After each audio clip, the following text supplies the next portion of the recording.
Rosa Corey, and I'm from the United States, California.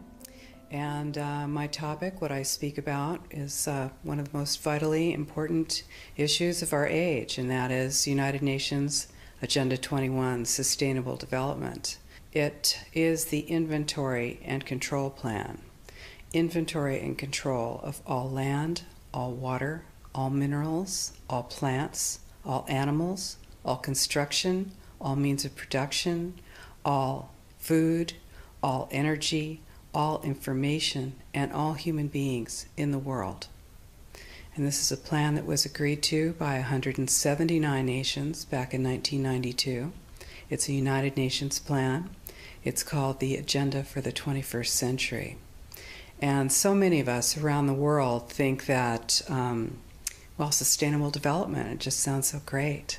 Isn't it about recycling and creative reuse and creating energy and food resources for everyone? And the answer is no, it really is not.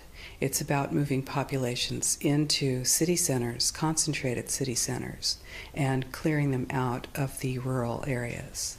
So I found out about it in a very unusual way, actually, because I spent my career as a legal witness, as an expert witness for the California Department of Transportation. I'm an expert in land use and land valuation. And so, of course, I was valuing property for the government so that the government could acquire that property for road projects.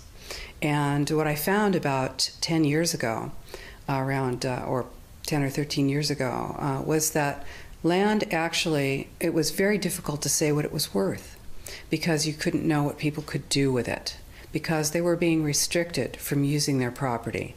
And as I explored that and found that it wasn't just in the San Francisco Bay Area where I was working, it was in fact all across the nation and the world, I looked behind that and I found United Nations Agenda 21, Sustainable Development. The goal is to move everyone out of the rural areas and into the large cities, and to destroy representative government, and to move it into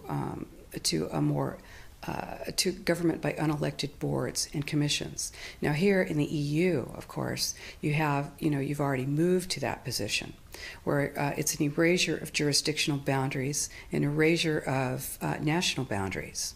And that is the goal, because as Zbigniew Brzezinski said in 1995, you can't just impose globalization pell-mell as a total movement. You have to do it incrementally, and the way to do that is through regionalization. Every nation that signed on to Agenda 21 has its local Agenda 21 plan. People in the United States are completely unaware of this. If I go out and talk about this, the United States press attacks me and calls me a conspiracy theorist, which is totally ridiculous. It is a conspiracy, but it's not a theory. It's a fact. Here in Europe, it's openly spoken about, local Agenda 21. The principles are public-private partnerships, which is fascism. And this is how it's implemented on the ground, is through this joining together between corporations, non-governmental organizations, and governments in order to cut out the actual individual, your voter, and instead to take that to a level where we literally cannot penetrate. And this is the goal. So this is already far progressed in Europe.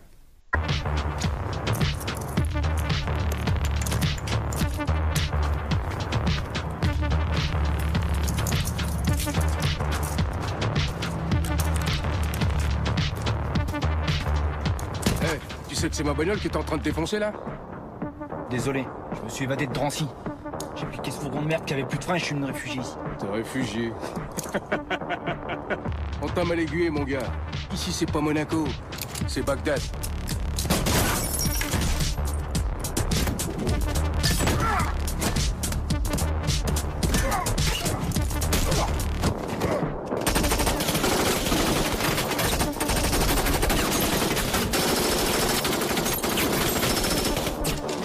Right now in the United States, we are moving into major, massive regionalization.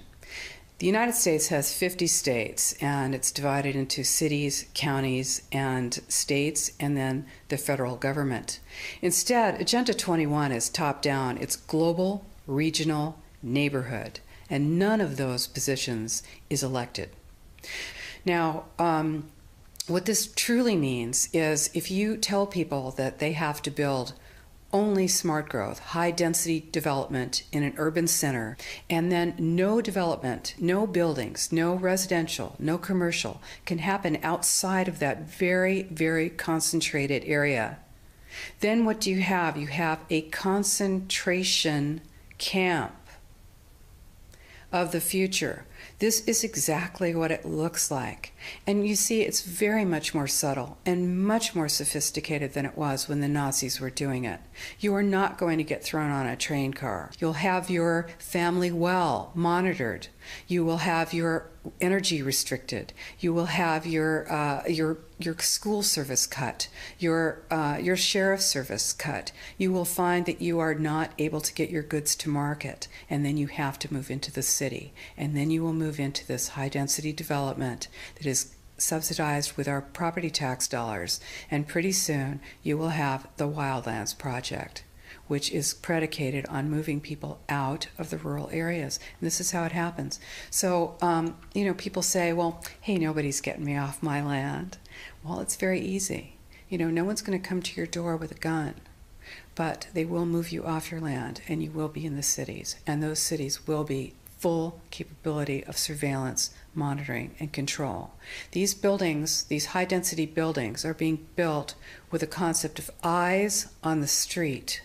You become basically a deputized police adjunct. Your job is to watch the street. Your job is to watch your neighbor. The war on terror is a war on you. And we all know this. We feel it. This is why we need to stop it. So this is our plan, is to use the courts at this point and stop this plan. And we're working on it.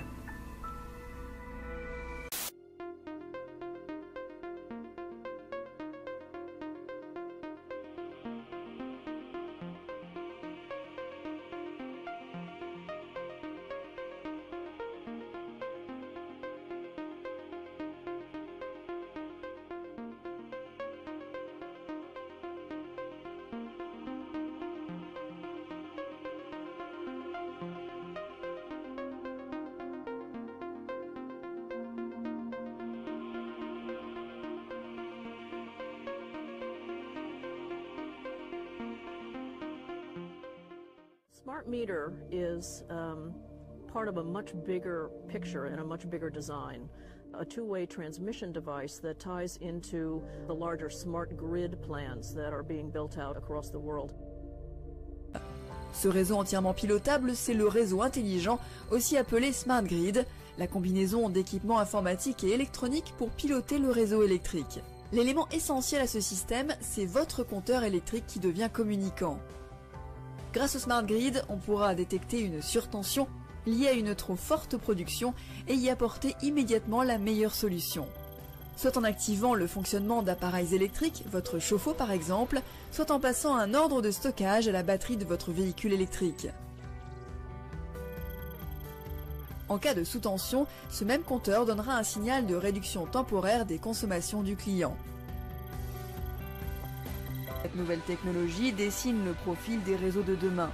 En France, ce sont 35 millions de compteurs communicants qui permettront de gérer cet équilibre entre les productions et les consommations. Un réseau piloté au service de tous, capable d'intégrer et d'accompagner nos usages actuels et futurs de l'électricité.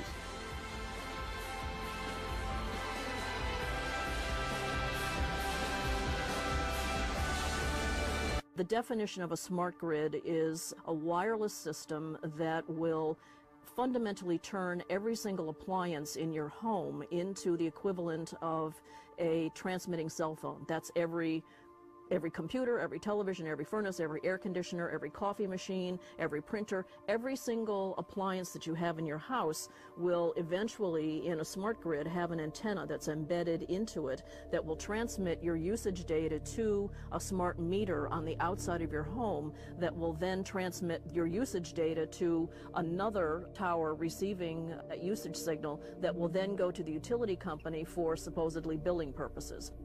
Not all signals will just be about your individual use. There will be aggregate meters that will bounce signal from house to house to house within a neighborhood that will then accumulate all of the usage data that will transmit that to the utility company. Now, what that will do is that the end metering system that is transmitting all of that data will be firing an RF signal at many, many times a second, which will increase the average homeowner's radio frequency radiation exposure exponentially. Et c'est aussi l'accès à de nouveaux usages. Donc ce compteur dit intelligent, c'est vraiment aussi un projet de société derrière une filière technologique créatrice d'emplois, puisqu'on estime à 10 000 emplois le nombre d'emplois potentiels sur la fabrication, mais il y a aussi l'installation, il y a l'entretien, il y a les nouveaux usages qui vont être portés par ce compteur intelligent. Et donc ce que je souhaite, par la loi de transition énergétique, mais aussi par la mise en mouvement des filières industrielles et de nos savoir-faire, accélérer l'objectif.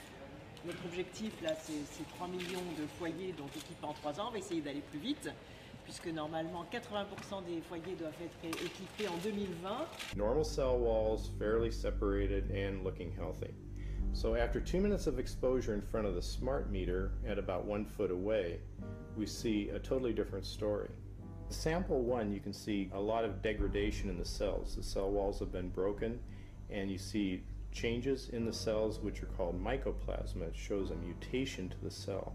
In the second sample, we see a different type of degradation to the cell membranes. You can see a corrugation here. This is called bottle cap formation, and it's known that this occurs due to oxidation or exposure to free radicals.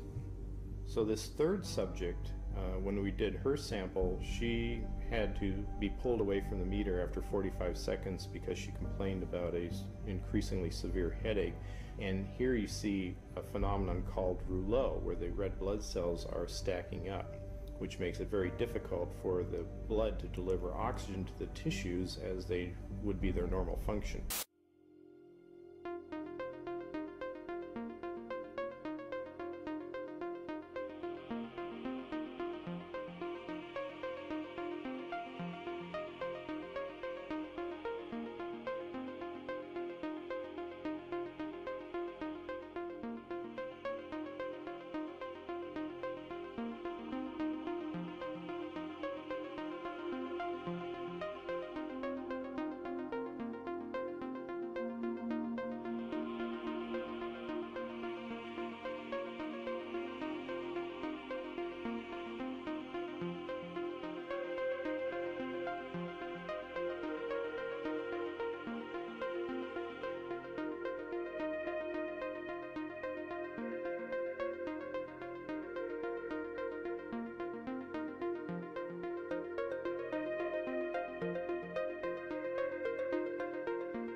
I'm Melissa Melton reporting for Infowars.com.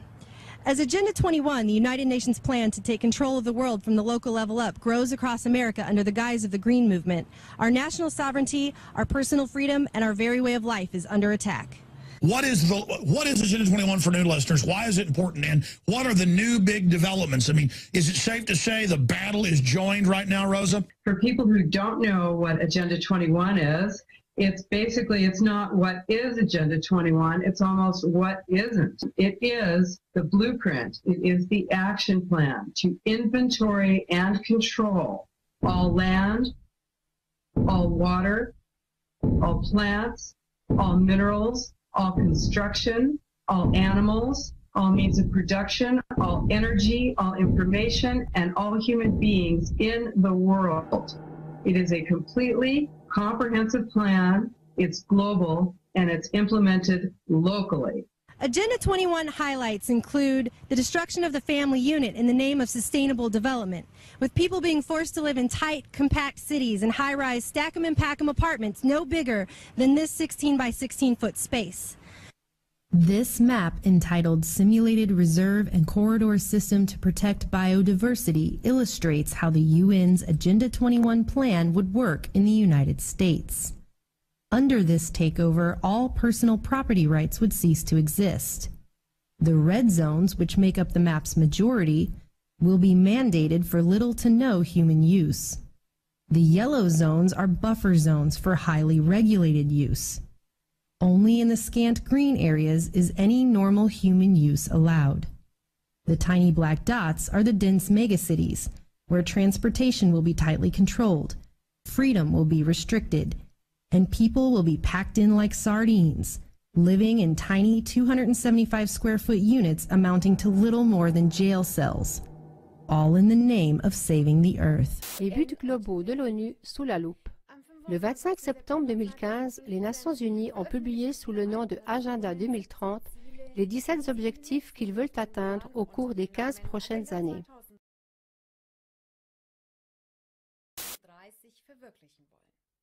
Tandis que son prédécesseur, l'Agenda 21, se limitait presque uniquement à des aspects écologiques, le nouveau programme vise presque tous les domaines de la vie.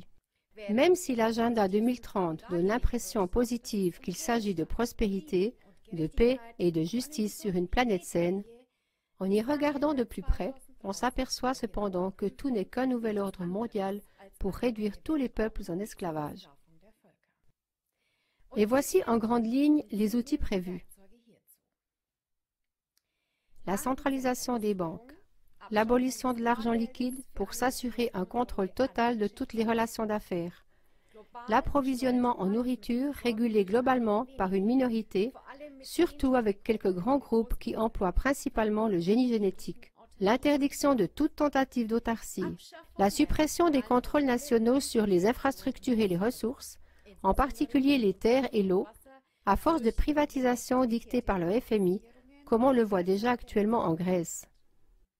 La dissolution de la souveraineté nationale à l'échelle mondiale, l'imposition rigoureuse d'un monopole global de l'information, la surveillance généralisée, mind control, au moyen de la radiotechnologie mobile, des prétendues zones de libre-échange, TTIP et CETA, pour achever d'amener complètement l'Europe sous le diktat de l'oligarchie des banques américaines. Des taxes forcées sous n'importe quel prétexte, par exemple dans le domaine de l'environnement, des réfugiés, etc. Des guerres d'agression et de destruction initiées par les États-Unis et l'OTAN, sous couvert de missions de maintien de la paix et de la démocratie, le tout dans l'optique de déstabiliser l'Europe en l'inondant avec des réfugiés pour en fin de compte pouvoir la réduire en esclavage. La citation de l'écrivain et journaliste allemand Ludwig Börne résume bien cela. Si les gouvernements sont malades, alors les peuples doivent garder le lit. You gon' stop him. My money long, thicker than a waffle. Y'all know how we do it. Everything colossal. 30 carat diamond pinky ring look like a marble. I don't mean to startle. Making big argue. Put it in your mouth.